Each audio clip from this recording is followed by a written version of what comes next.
وأبشروا بالجنة التي كنتم توعدون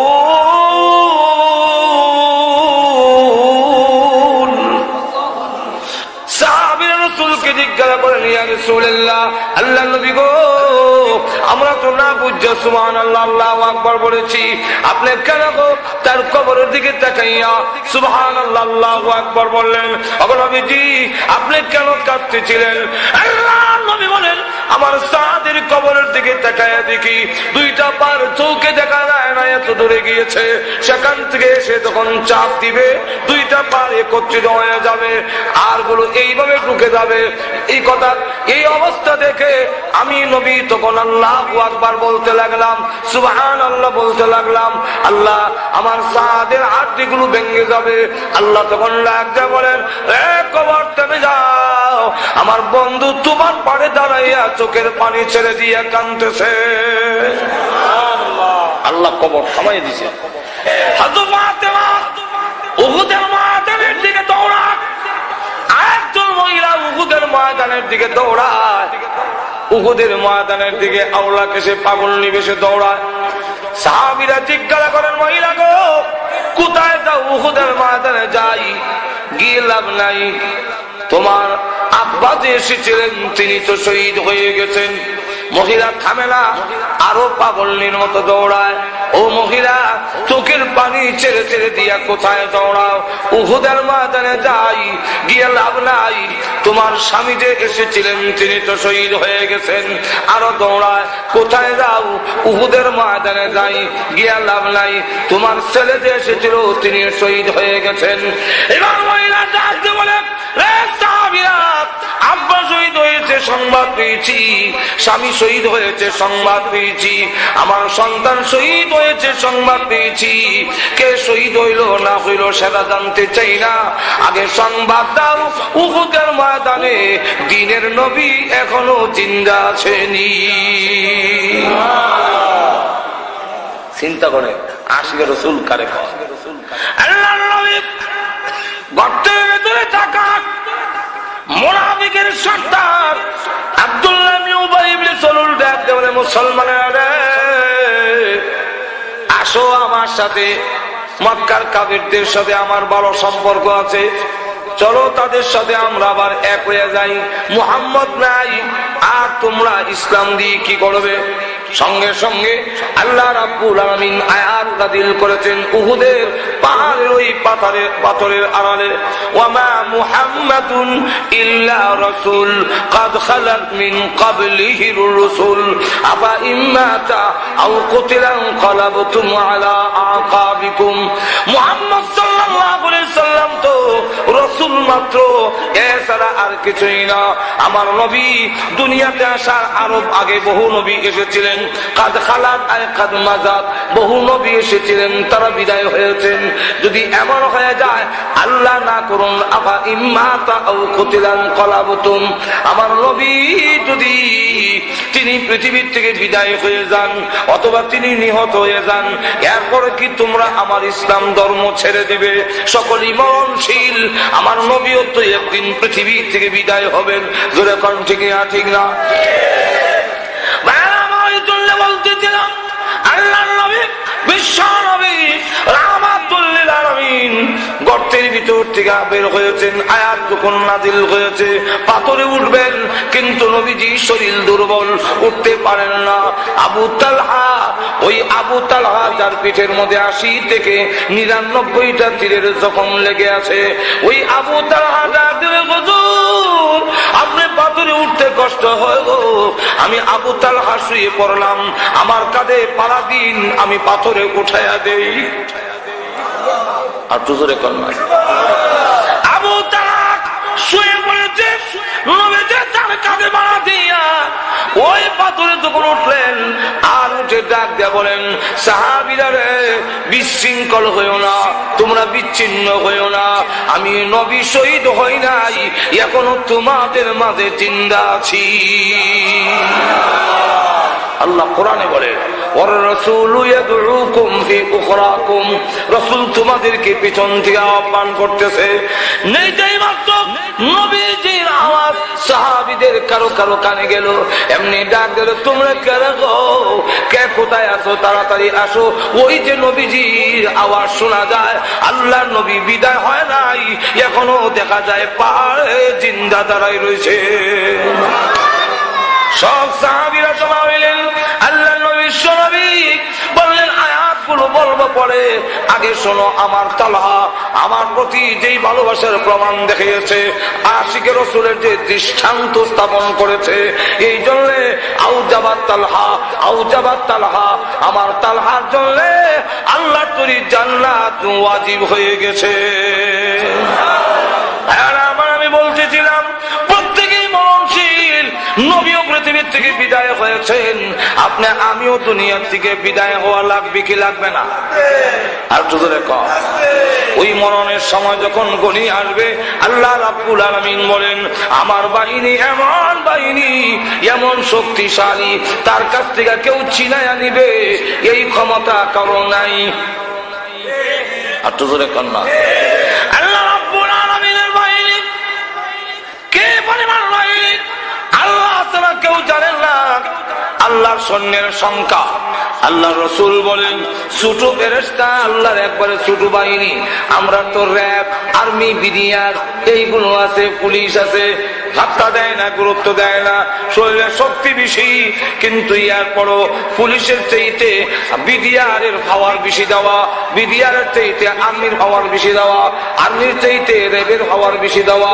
কিন্তু আল্লাহ রাব্বুল আলামিনের বাহিনী, আল্লাহর নবী বলেন, ছোট ফেরেশতা যে তার কানের লতি থেকে কাঠ পর্যন্ত মাঝখানের পাকটা হবে 700 বছরের রাস্তা। বড় ফেরেশতা কত বড় হবে, জাহান্নামের ফেরেশতা তারা কত বড়। বড় ফেরেশতা একজনের নাম হলো মালিক ফেরেশতা। মালিক ফেরেশতা কত বড় হবে, ফেরেশতাও কা আজিম হালাত। এই কিতাবের মধ্যে লেখেন, জাহান্নামীদের সংখ্যা যত হবে, জিন এবং মানুষ মিলাইয়া তত সংখ্যা ওই ফেরেশতার 2 হাতে আঙ্গুল হবে। আর তো জোরে কর না, আঙ্গুল হবে ততটা। চিন্তা করছেন কি পরিমাণ আঙ্গুল? একজনকে একটা আঙ্গুল দিয়া ধরবে, ছুটবার মতো ক্ষমতা নেই। যখন ধরবে, জাহান্নামীরাও এমন থাকবে না, আকৃতি পরিবর্তন হয়ে যাবে, নিচের টুট। আল্লাহর নবী হাদিস শরীফের মধ্যে বলেন, জাহান্নামীদের কানের লতি থেকে কাঠ পর্যন্ত এই মাঝখানের গ্যাপটা হবে, মাঝখানের গ্যাপটা মক্কা মদিনার মাঝখানের সমান, অর্থাৎ 250 মাইল, 450 কিলোমিটার। থানবী রাহমাতুল্লাহ ওনার কিতাবে লেখেন, নিচের টুট 90 গজ নিচের দিকে, উপরের টুটটা 90 গজ উপর দিকে উঠে যাবে, দাঁতগুলো বের হয়ে থাকবে, দাঁতগুলো হবে উহুদ পাহাড়ের টিলার সমান এক একটা দাঁত। আল্লাহর নবী বলেন, ওই জাহান্নামে উঠায়া যদি শেরপুরের ব্রিজের মধ্যে লটকায় রাখে, দাঁড় করায় রাখে, যারাই যাবে আর যারা দেখবে সবের হাট বন্ধ হয়ে মারা যাবে, একজনও বাঁচবে না। এত বিশাল বিশাল মানুষ একটা আঙ্গুল দিয়া ধরে এমনি যখন ঢিল মারবে, এইভাবে ধরবে, ধইরা যখন মালিক ফেরেশতা এমনি ঢিল মারবে জাহান্নামের গর্তের দিকে, জাহান্নামে এইভাবে যখন ধরবে আর জাহান্নামের দিকে নিক্ষেপ করবে, এত শক্তি আল্লাহ দিয়েছেন তার ঢিলের কারণে জাহান্নামের গর্তের দিকে জাহান্নামীরা 70 বছর পর্যন্ত যেতেই থাকবে। আল্লাহ বলেন, আমার ওই বাহিনী যেদিন তোমাদেরকে ধরবে, মরণের সময় তখন কমে আসবে, আর যখন আমার ফেরেশতারা ধরবে, তামাম পৃথিবী ঘুষ দিলে তোমাদের বাহিনীর মতো নয়। আমাদের দেশের পুলিশ বাহিনী সরকারের অনেক কথা মানে না। আসামি ধরছে, এই সময় যদি পুলিশের কানের কাছে গিয়া ইসমে আজম ফইরা ভালো করে ফু দেওয়া যায়, ইসমে আজম বুঝছেন কি? টাকা টাকা কানের কাছে বলা যায়, আসামি ছেড়ে দিয়া সরকারে বুঝায়, গেছিলাম সামান্য লাগে হেরে লাগাল হয়েছি না, জোরে কন্টেক্ট কেন? এমন ঘটনা আসেনি? আবার যদি সরকারি দলের কোন অপরাধীকে ধরে, এমনি মন্ত্রী দিয়া টেলিফোন করায়, ও বালাগঞ্জের দারোগা সাহেব ছেড়ে দিন, ছেড়ে দিন, স্যার ছাড়তাম কেমনে? তার যন্ত্রণার সুরে এলাকাবাসী অতিষ্ঠ। এমনি মন্ত্রী আর বাংলা কয় না, ইংলিশ কয়, this is my order, this is my water. Water না বেটা, ওয়াটার মানে পানি। যেই মাত্র বলেছে এমনি ছেড়ে দেয়, জি স্যার ছেড়ে দিচ্ছি। অথবা আপনাদের এলাকার একটা লোক যদি ধরে আর এলাকাবাসী লাঠি সুলা লইয়া সব যদি পুলিশে দাওয়া করে, পুলিশ আসামি চাইরা জুতা মোজা ফালাইয়া উঠা দৌড় দেয়। জোরে কোন ঠিক কিনা? আল্লাহ বলেন তোমার মরণের সময় আমার বাহিনী যখন তোমাকে পাকড়াও করবে, তামাম পৃথিবী দিল গুল দিল ছাড়বে না। অপরদিকে দিস ইজ মাই অর্ডার বলার মতো কারো ক্ষমতা নাই। না তামাম পৃথিবীর মানুষ যদি ঐক্যবদ্ধ হয়ে আসে লাঠি সুটা নিয়া, তোমাকে তাদের হাত থেকে ছাড়াবার ক্ষমতা পৃথিবীর কারো নাই। একটু জোরে কর না। আল্লাহ তাই কোরআনে বলে। অসুবিধা হইতেছে? অসুবিধা হইতেছে নি? আমি চাচ্ছি অসুবিধা হইতো। আল্লাহ কোরআনে বলে কাল্লা ইযা বালাগাতিত তারাকিয়া ওয়া কিলা মান রাক।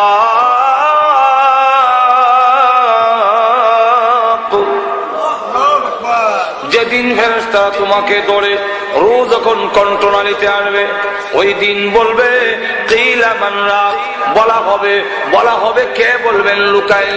তাই তাফসীর কারকরা বলেন ফেরেশতাও হতে পারে, যাকে ধরছে সেও হতে পারে। ফেরেশতাগুলো ওই দিন লোকে বলবে কে আছে বলো দেখি, দিস ইজ মাই অর্ডার। এবং তোমাকে আমার হাত থেকে, আমাদের হাত থেকে কে ছুটাবে? ভাইরা আমার, ওই দিন উপায় থাকবে না। এইভাবে ডুব দিয়া রুড়া ভিতর থেকে টেনে আনবে, ছিঁড়ে, কেউ রক্ষা করতে পারবে না। এক্সাম্পল দিলে সহজে বলবো। এক্সাম্পল আর তো এক্সাম্পল শালুক চিনেন? শালুক তুলছেন যে মানে কেমনে জানেন? হালুক, হালুক আমি নিজেও তুলছি। কেমনে জানেন? তো ভারী এলাকা, ওই শালুকের হাতারা পানির উপরে, হাতারা দুইটা টার্গেট ঠিক করে,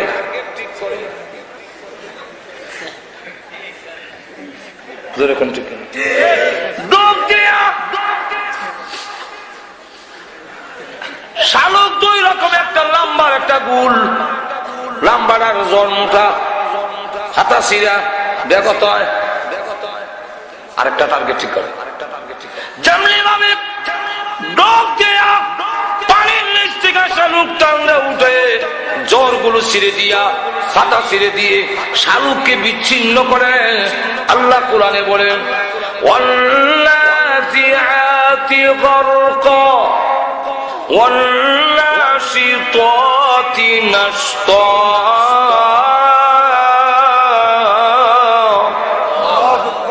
নাজিআত শব্দের অর্থ হল সদূরে টাননেওয়ালা, গারকুন শব্দের অর্থ হল ডুব দেওয়া। ফেরেশতা ওই শালুকের মতো ডুব দিয়া যখন রূহটাকে টানলে আনবে, আর তোমার হাতের পায়ের চোখের মাথার জিহ্বার সাথে যত লাইন তার ছিল সব যখন ছিঁড়ে দিবে, ওই দিন বলবে মজা কারে কয়? জোরে কোন ঠিক কিনা? আল্লাহ রাব্বুল আলামিন বলেন ওই দিন এমন কষ্ট হবে, তামাম পৃথিবীর পানি তোমার মুখে ঢেলে দিলেও পিপাসা দূর হবে না। মানুষ যখন নাকি সবগুলো টানা এসে শুরু করে, আম্মা যারা এসে বলেন বিশ্ব নবীর বেলায় আমার ধারণা ছিল আল্লাহ নবীর কোনো কষ্ট হবে না, কিন্তু যেদিন দেখলাম নবীজিকে চাদর দিয়ে আমরা ডেকে রেখেছি, হঠাৎ করে দেখি চাদরের ভিতরে নবী একটা হাত এইভাবে গোটায়, হাতটা আবার লম্বা করে, পা এইভাবে গোটায়, পা আবার লম্বা করে। এমন কেন শুরু করেছেন?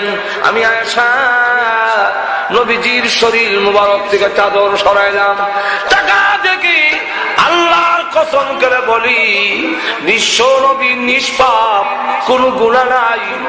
মাথা মোবারক থেকে পা মোবারক পর্যন্ত এমন কোন পশম নাই যেখান দিয়া গাম বের হয় নাই। আপনারা বলতে পারেন নবী তো মাসুম, তো কেন কষ্ট হবে? আল্লাহ রাব্বুল আলামিন বলেন মরণের কষ্ট প্রত্যেকটা প্রাণীর হবে। কুল্লু নাফসিন যায়িকাতুল মাউত। আচ্ছা বলুন তো দেখি, গরু ছাগলের কোন গুনাহ আসেনি? হাঁস মুরগি মুরগের গলা কাটলে এইভাবে লাফাইতে আরম্ভ করে কিনা? কেন করে? গরু জবে করলে 2-4 জন ধরে রাখা যায় না। মাঝুর এখন ঠিক কিনা? মহিষ বাস বুঝলে ধরতে কেন এমন করে?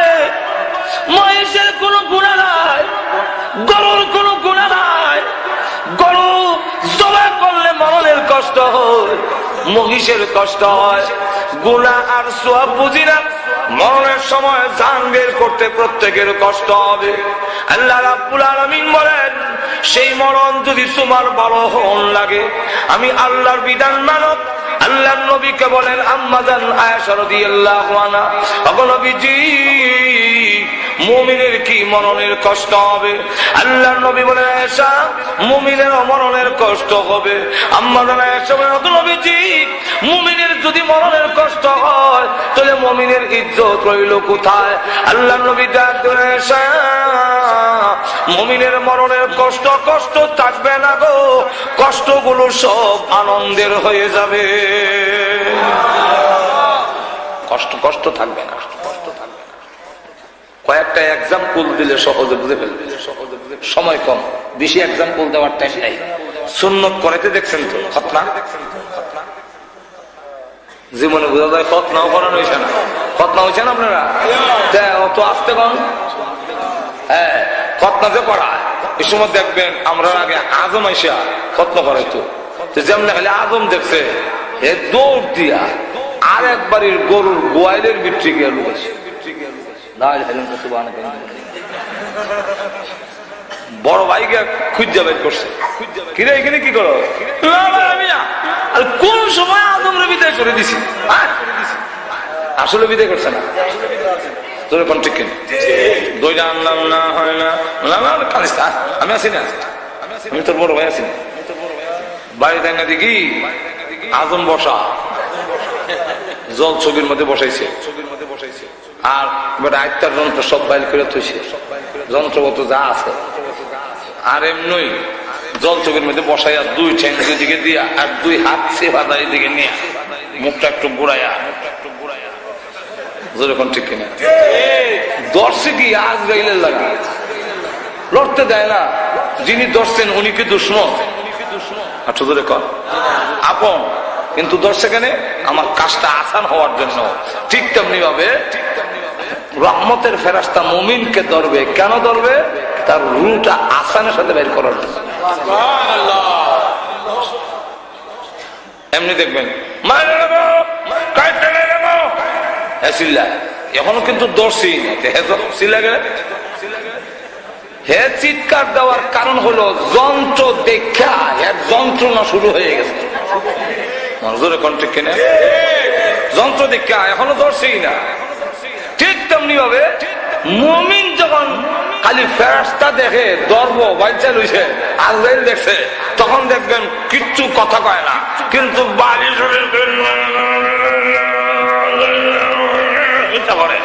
এরকম করে ফেলে। এই যন্ত্র দেখে তার যন্ত্রণা শুরু হয়েছে।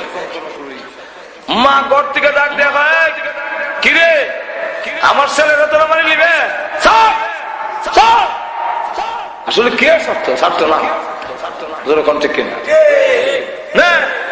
রসগোল্লা হ্যাঁ মিষ্টি বড় পছন্দ করে, মিষ্টি কোনানো রাখন যায় না হেল লেগে।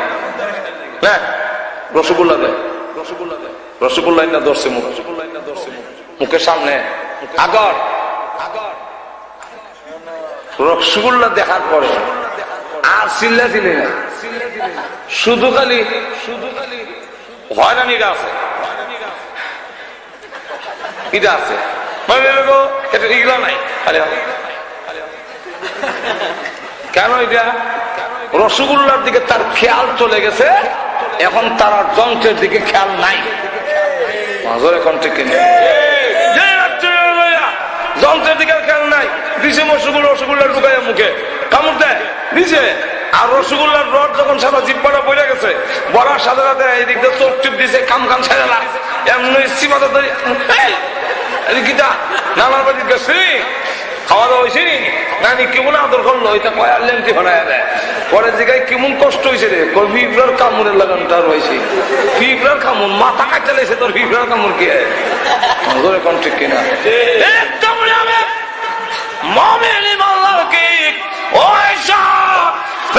যখন চাপ দিয়া ধরবে তখন চিৎকার শুরু করে দেয়। এমনি আল্লাহ রাব্বুল আলামিন বলেন, ফেরেশতারা আমার বান্দারে কষ্ট দিও না, আমার বান্দাকে কষ্ট দিও না, জান্নাত চোখের সামনে তুলে ধরো। এমনি চোখের সামনে জান্নাত তুলে ধরলে আর আজরাইলের দিকে খেয়াল নাই, এখন শুধুই হানানিরা আছে, লড়াখানা আছে, লড়া আর কিচ্ছু নাই। জান্নাতের দিকে তাকাইয়া আর আমি আল্লাহর সালাম পৌঁছাইয়া দাও। মা যেইভাবে দূর থেকে ডাক দিয়ে বলে, আমার ছেলের মারিস না, রসগোল্লা দে।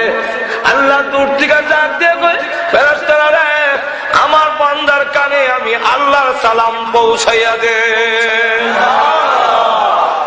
কানের কাছে সালাম দেয় আর জান্নাত তুলে দাও। ওয়া আবশিরু বিল জান্নাতিল্লাতী কুনতুম তুআদুন।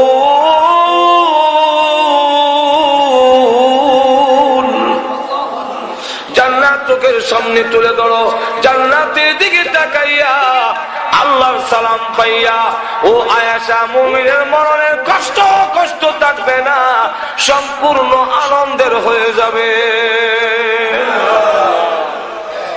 পৃথিবীর থেকে বিদায় পেয়ে গেলে রুই বের করা হলো, মৃত্যু একদিন সকলের গ্রহণ করিতেই করিতেই মারা যাওয়ার পরে শেষ হয়ে গেলেন, দেহটা নিয়ে এখন কবরে রাখা হয়।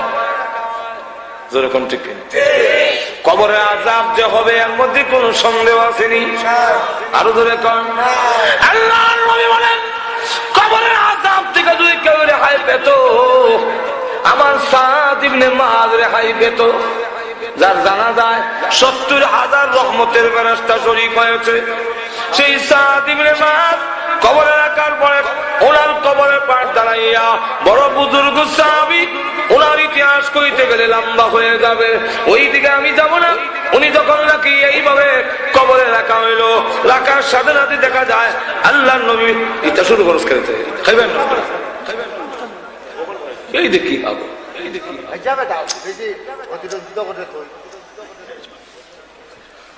ভাইরা আমার লক্ষ্য করে দেখুন, যেই মাত্র কবরে গেল আল্লাহর নবী সাল্লাল্লাহু রাহমাতুল লিল আলামিন বলেন, সাদ ইবনে মুআযকে কবরে রাখার পরে আল্লাহর নবী জোরে জোরে আল্লাহু আকবার, আল্লাহু আকবার, সুবহানাল্লাহ, সুবহানাল্লাহ।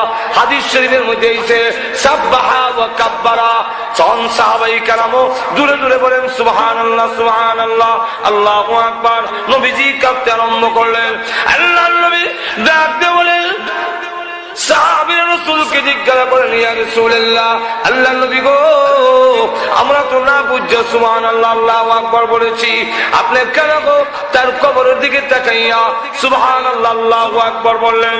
ওগো নবীজি, আপনি কেন কাঁদতেছিলেন? আল্লাহর নবী বলেন, আমার সাদের কবরের দিকে তাকাইয়া দেখি দুইটা পার চৌকে দেখা যায় না, এত দূরে গিয়েছে, সেখান থেকে এসে যখন চাপ দিবে দুইটা পার একত্রিত হয়ে যাবে আর গুলো এইভাবে ঢুকে যাবে। এই কথা, এই অবস্থা দেখে আমি নবী তখন আল্লাহু আকবার বলতে লাগলাম, সুবহানাল্লাহ বলতে লাগলাম। আল্লাহ, আমার সাদের হাড়গুলো ভেঙে যাবে। আল্লাহ তখন লাগতে বলেন, এ কবর থেমে যাও, আমার বন্ধু তোমার পাড়ে দাঁড়াইয়া চোখের পানি ছেড়ে দিয়ে কাঁদতেছে। আল্লাহ কবর থামাই দিছে। এই জন্য আম্মা জান খাদিজাতুল কুবরা রাদিয়াল্লাহু আনহা তিনিও যখন ইন্তেকালের আগে কাঁদলেন, নবীজি জিজ্ঞাসা করেন খাদিজা কেন কাঁদলো? ওগো নবীজি, দুইটা কারণে কান্দি।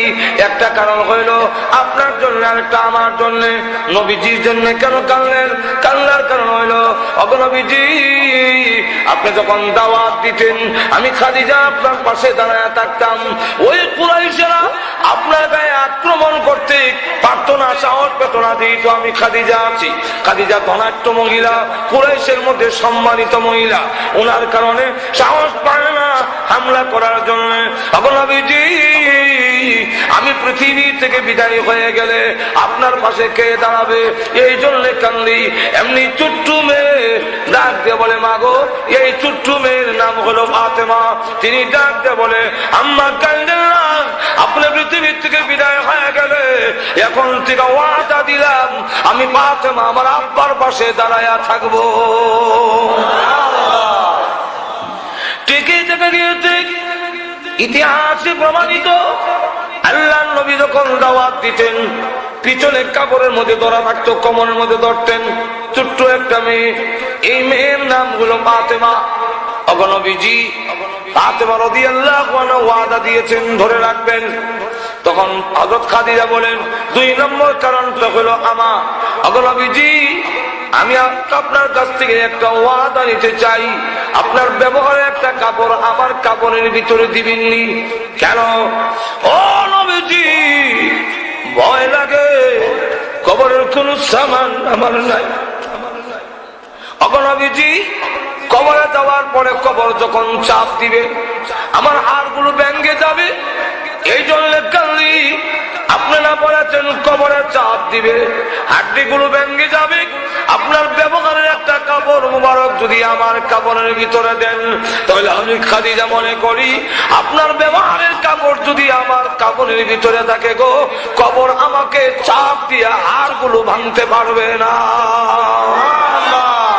চিন্তা করেন, সামান আছে এরপরে তো ভয়। আল্লাহ দুনিয়াতে সালাম দিয়েছেন, জান্নাতে সার্টিফিকেট দিয়েছেন, কিন্তু আমাদের কোনো সামান নাই, কিন্তু কবরের কোনো ভয় আমরা নাই। আর তো ধরে কম আমরা প্রতিযোগিতা লাগছি কার ঘরটা কত সুন্দর। আর তো ধরে কম অমুকে ঘর বানাইছে লন্ডনী ফ্যাশনে, আমি বানাবো আমেরিকান ফ্যাশনে। অমুকে বানাইছে ফ্রান্সের কাটিং এ, আমি বানাবো জার্মানির কাটিং এ।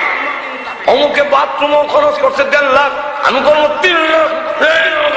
কত সুন্দর, কার বাথরুম কত সুন্দর হইতো এই নিয়ে প্রতিযোগিতা। কিন্তু আমার কবরটা সুন্দর হইল কিনা এই প্রতিযোগিতা আমরার মধ্যে এখন নাই। আর তো জোরে কর না। আর নবীর সাহাবীরা দুনিয়ার কোন প্রতিযোগিতা নাই, জান্নাতের প্রতিযোগিতা। কার ঘর কত সুন্দর জান্নাতে হবে, কার ঘরটা কত জান্নাতে সুন্দর হবে, এই ছিল তাদের প্রতিযোগিতা। আর আমাদের প্রতিযোগিতা হলো দুনিয়ার ঘর কার কত সুন্দর হবে। জোরে কোন ঠিক কিনা? আল্লাহ রসুল বলছেন আখির জামানায় এমন লোকের সৃষ্টি হবে।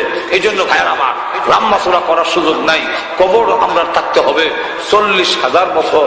40 দিনের কথাও আছে, 40 বছরের কথা আছে, 40,000 বছরের কথাও আছে। তো কবরের মধ্যে থাকতে হবে 40,000 বছর।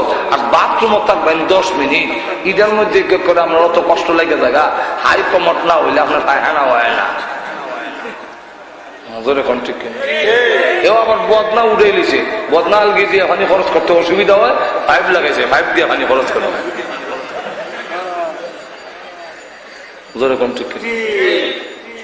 আল্লাহ, ও তো আরাম। গড় কতদিন থাকবে?